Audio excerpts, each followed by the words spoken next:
You may not remember all who was there, but what you will remember is what you felt like in that moment. And so you go back to the scene of the crime, you remember what you felt like. I'll give you a case in point.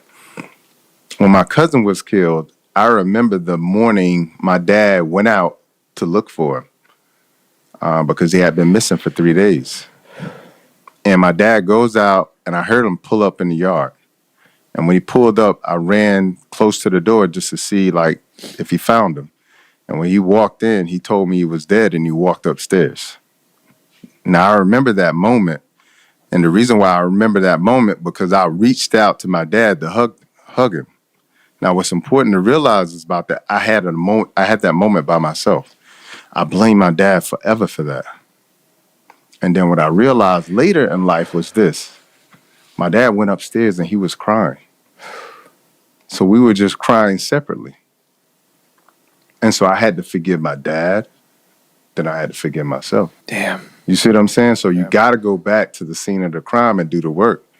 And most people don't want to go back and do that unpacking. Yeah, it's too scary. Yeah. It's scary, but it's like you got to go, if you're going to go around the storm, it's not going to work. If you go through the storm, you're going to get through it a lot quicker. Exactly. And that's the thing where it's so ironic that we think we're doing these things to protect us, but we're doing all these things that are, excuse my French, but I'm not going to say it, effing us up more. Yeah.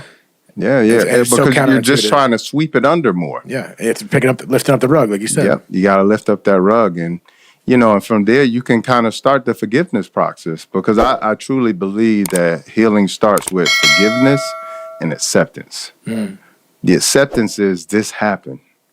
You can't change that it happened. The forgiveness is first you. I had to forgive myself. I blame myself for not being there for him.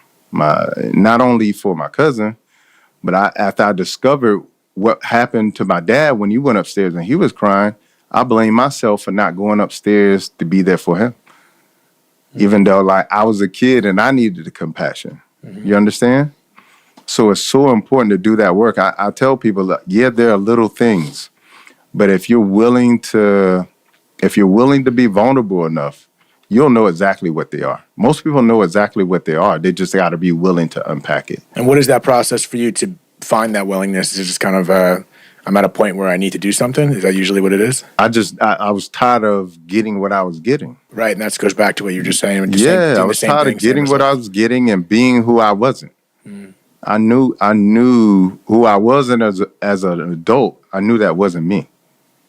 I knew at one point in my life, like, I was a happy-go-lucky kid. I was the kid who would, do funny things with people. I was the lover boy. Like, I was all those things at one point. And to a certain level, you feel like a slave. You feel like a slave to all of the emotions that are overtaking you anytime you think about this. You feel like you're captured and shackled by your past. And I just didn't want to be that anymore. And sometimes you feel like you're acting out and you're like, I didn't even want to do that. Just a response. It was just this natural trigger. And, the thing is, you have to look at it and you have to say, it's very easy to say, this is who I am, which is what most people do. But who you believe you are and what you are two totally different things. There's a difference between a doing and a happening. And for me, when I looked at these emotions and things that were coming out of me in the form of anger or, blocking people away from me, it wasn't a happening, it was a doing. I was doing this. And I was doing it for a reason. And of course, you will discover at some point you're doing it for the sole purposes of protecting yourself. Yeah, and that's you think you're protecting yourself. Think you're protecting yourself, and you just anyway. It's and sometimes it seems, I think it gets kind of illusion that you are protecting yourself because you put it so deep subconsciously, and then subconscious runs 90% of our life or whatever. Don't quote me on that number. Yeah.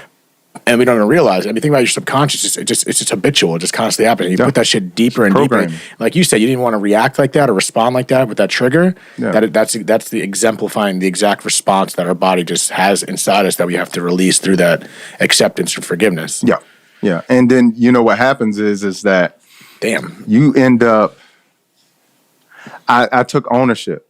I said that anytime I did a certain thing, I made myself apologize for it. And I wasn't the kind of person that apologized to people. To someone or to yourself? Yeah, if I did it to someone or to me, I would apologize to them. Okay. That was the deal I made with myself.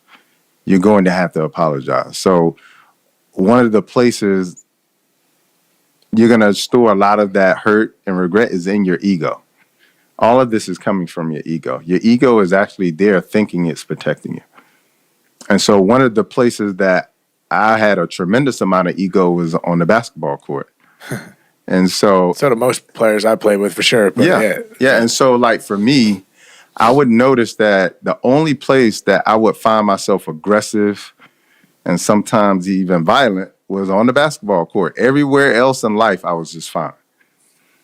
And so I would know. There was a point where I stopped playing basketball for like a whole year. I wouldn't even play because I was just so disappointed at myself and how I was handling myself when I would play basketball, when I would get frustrated. But I realized that was the place that I found as a release to act out, to be aggressive, to take advantage of people or whatever it may be. And so I discovered that this was a cop-out, not just playing basketball. That's a cop-out. You got to find a way to play basketball and be an actual human being. Yep. And so I told myself, anytime I do something that's inappropriate, I'm going to apologize to people. And now I'm looking like a fool. Like, the whole time I'm playing, and everybody thinks I'm crazy because they're used to the aggressiveness. Yeah. When you crossing someone up and say, my bad, on the way to the hole? No, I'm bumping them. I'm giving them a little elbow, whatever, talking crazy, but making sure people feel bad. Yeah. I mean, that's a big part of the game. Come on, everyone doesn't play basketball. But I realized that it was an outlet for me to use my anger. Yeah. Especially as a man, right? Yeah. That aggression. Yeah. And so I said, you're going to have to apologize every time it happens. And I started apologizing, and I was like, you know what? Like, I got to heal. Because I can't be doing all this apologizing. At some point. I need to get correct. Yeah. So that was literally the beginning of the journey for me, to be honest with you. That's pretty badass. Yeah.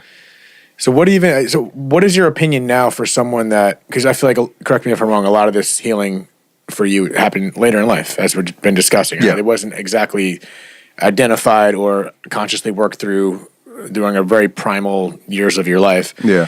So at any age, if someone's going through whatever traumatic experience, obviously with the conversation, this podcast of seeing death or experiencing grief and loss, is everything you just said part of that? You think that applies to when someone's going through it now? Like, what is your opinion? Obviously, you can't speak for everyone. Yeah. But what is your opinion of if you are going through grief right now? You think it's a similar template? Yeah, it's very similar, bro. But I will say this. My life is a roadmap. Of course, you can take different directions if you want to, and you should. But what I try to do is I try to be this vulnerable and open with people so that they can understand that there is a roadmap that you can take if you don't know what to do, because most people in these scenarios feel lost. Mm. And so, yeah, that's really my advice is, my life is a roadmap. So if you don't know what to do, just look at my life, listen to my words, and take whatever out of that resonates with you. Mm-hmm. And I think it's also important to understand, listen to you. Like, I always say the most important relationship we'll ever have in life is the relationship we have with ourselves. And most people don't have a relationship with themselves. And that's one thing I will give myself credit for is I always had a very good relationship with myself. When you say good, meaning, does that come in the form of honesty towards yourself? Honesty. Yeah? Yeah, because to me, I think that's why people don't have good relationships. They can't be honest. They can't be honest in the vetting process to say, like, I don't want to be with this person. Mm-hmm. They can't be honest during the relationship because they don't want to be true about who they are.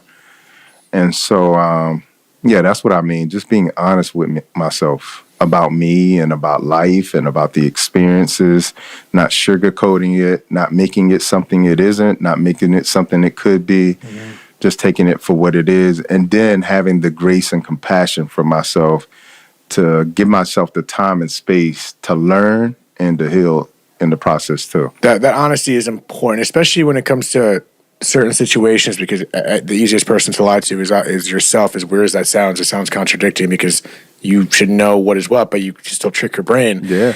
But especially when it comes with certain emotions, because some emotions are confusing, especially when something happens. Like I've heard stories of people when they lose XYZ, they feel anger, and not towards a god or someone that may have took the person's life. They're angry towards the person that died, and then they feel guilty because they feel angry, and they try to cover up that anger with something else and deny the anger because maybe it seems misplaced. Because of the resistance. Yes. To deal with the initial emotion. Yes. The initial emotion was hurt. But because you tried to tuck it away and pretend like it didn't exist, it became toxic. And so now hurt becomes frustration. Tuck that away. It becomes even more toxic. Now frustration becomes anger. And now tuck that away. Now anger becomes toxic and now becomes violence.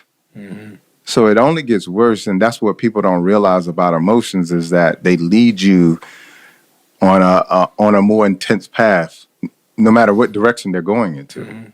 You have compassion. Compassion shows kindness. Kindness leads to love. It's always leading into a more intense direction.